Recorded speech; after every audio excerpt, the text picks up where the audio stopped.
Bonjour à toutes et à tous. Bonjour les amis. Franck Ladou, votre consultant chez Nash Consulting Forex.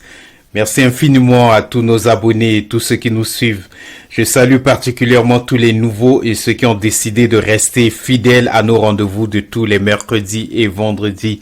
Merci à vous tous. Aujourd'hui, nous allons parler d'une stratégie particulière pour parvenir à l'indépendance financière. Une stratégie particulière pour parvenir à l'indépendance financière. Je veux dire ceci, toutes les personnes qui ont décidé de parvenir à l'indépendance financière sont tous des investisseurs. Pour avoir déclenché et épousé votre vision de l'indépendance financière, vous êtes un investisseur. En tant qu'investisseur, vous devez avoir un comportement différent des autres.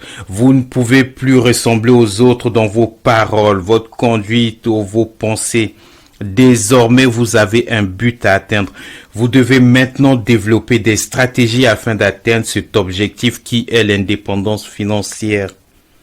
La première et la plus importante de ces stratégies, c'est que vous devez être heureux et en paix tout en manifestant la joie quotidiennement. Je répète, vous devez être heureux et en paix tout en manifestant la joie quotidiennement.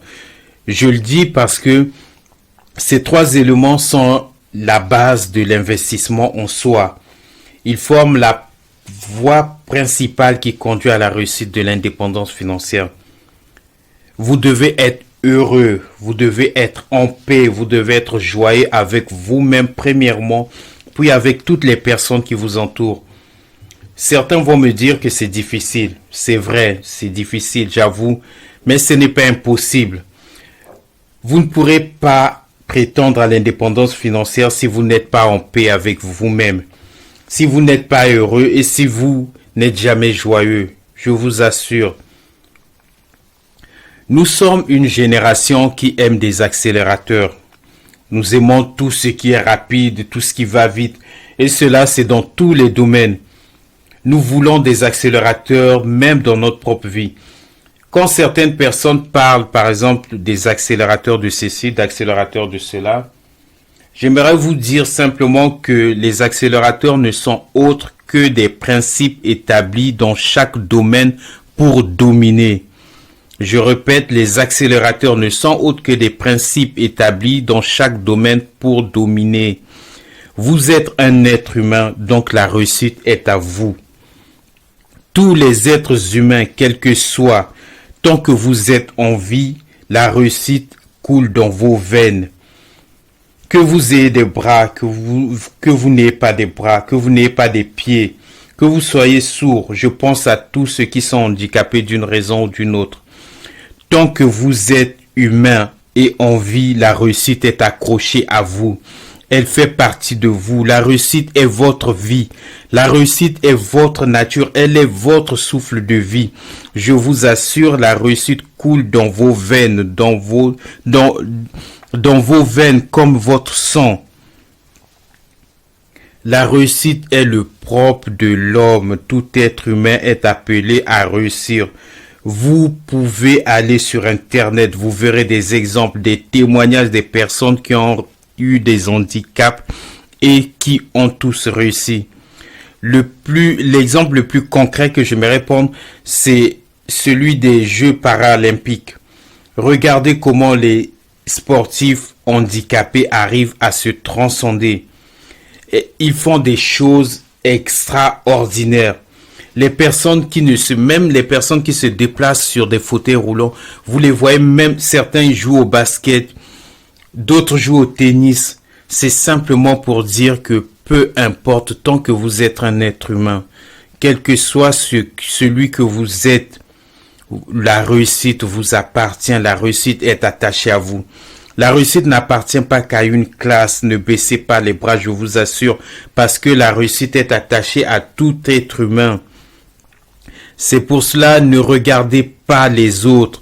Tous ceux qui ont atteint leur indépendance financière déjà, tous ceux qui sont devenus des grands investisseurs, tous ceux qui sont devenus des millionnaires ou des milliardaires, ne les regardez pas avec autant d'admiration comme s'ils ont fait des choses incroyables. Ces personnes n'ont fait que déclencher leur réussite. Nous avons tous la réussite en nous. La réussite est accrochée à l'homme. Vous pouvez, je vous dis, vous pouvez placer un homme dans n'importe quelle région du monde où il n'y a rien. Vous le laissez, je vous assure, il va se développer. Il va développer un comportement. Tout son être va s'adapter à l'environnement et il va réussir. Certains appellent cela l'instinct de survie, mais moi je l'appelle la réussite. La réussite est en vous. La réussite coule dans vos veines. Je vous le répète. Mettez-le dans votre cœur. Insistez là-dessus. La réussite vous appartient. La réussite vous appartient.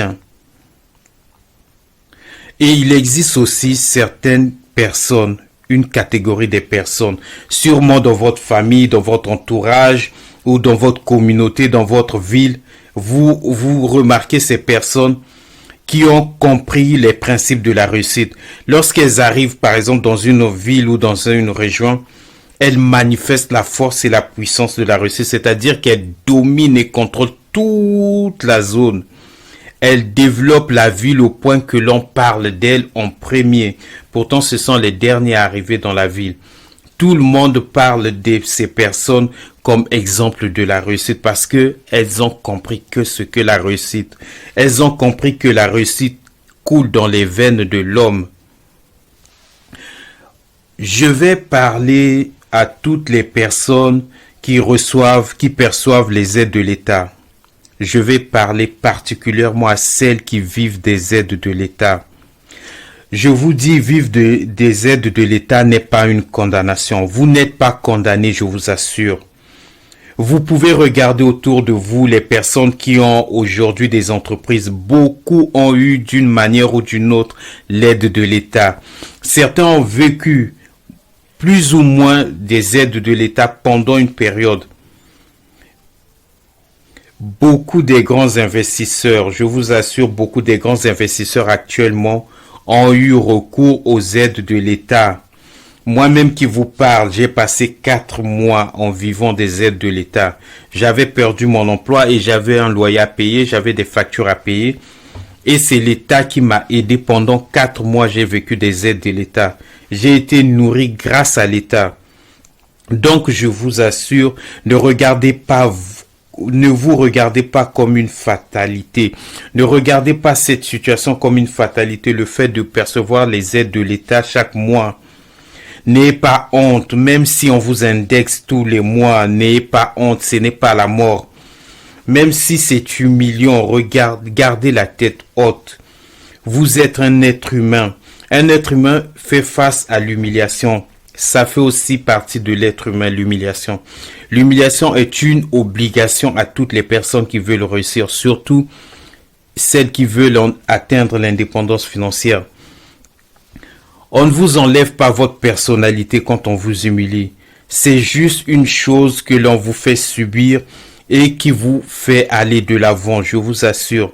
Ça ne vous détruit pas, sauf les personnes qui s'apitoient sur leur propre sort. Il y a un adage qui dit « le ridicule ne tue pas ». Moi, je dis « l'humiliation ne tue pas ». Ça oblige une personne à avancer. Tous ceux qui ont réussi dans les affaires, dans les investissements, en politique, dans le sport, dans tous les domaines, tous ceux qui ont réussi, lorsque vous écoutez leur parcours, vous allez apprendre qu'elles ont été victimes d'humiliation au moins une fois dans leur vie. Et c'est ça qui a déclenché la rage de la réussite en eux. L'humiliation a obligé beaucoup de personnes à avancer.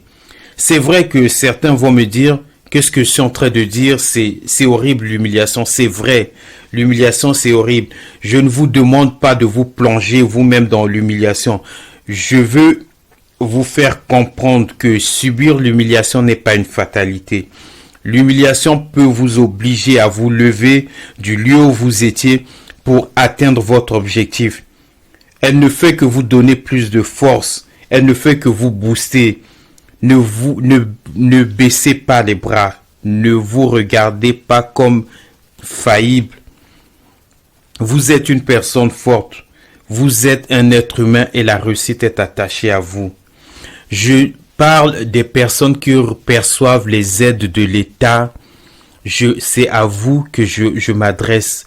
Ne vous regardez pas, n'ayez pas honte de vous. La réussite vous appartient. Vous voulez atteindre l'objectif, votre objectif, c'est-à-dire l'indépendance financière, mais vous ne pouvez pas. Garder la tête haute. En parlant des aides de l'État, je ne suis pas en train d'encourager la politique de la main tendue. Non, non, non. Je n'encourage pas le fainéantisme non plus. Non. Je n'encourage personne de quitter son emploi pour percevoir les aides de l'État afin de commencer à investir. Non, je n'encourage pas ça. Je parle à tous ceux qui veulent réussir, mais qui ne perçoivent rien d'autre que les aides de l'État. C'est à eux que je parle. Je parle à ceux qui ont envie d'investir et atteindre l'indépendance financière, mais qui n'ont de ressources que les aides de l'État. C'est à vous que je parle.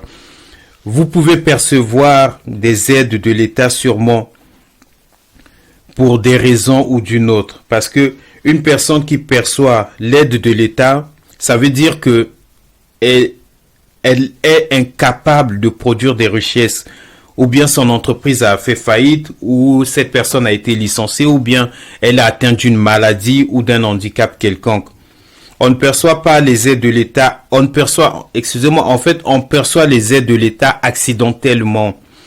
C'est pour ça que vous ne pouvez pas espérer terminer votre vie en s'appuyant sur l'État. Ce que vous devez faire à toutes les personnes qui perçoivent les aides de l'État et qui veulent atteindre l'indépendance financière, je vous dis ceci, ce que vous pouvez faire. Prenez une partie de ces aides et mettez de côté. Oui, vous pouvez démarrer un business avec l'argent que l'État vous verse, que ce soit le RSA, que ce soit les allocations familiales, peu importe les aides, vous pouvez démarrer un business avec. Vous pouvez commencer à investir avec le peu que l'État vous verse tous les mois. Certaines personnes disent que l'État te verse de l'argent en proportion de tes dépenses. C'est-à-dire que de la manière dont on te paye, c'est comme ça que tu dépenses. Mais moi, je vous dis, pour y arriver, n'ayez pas peur.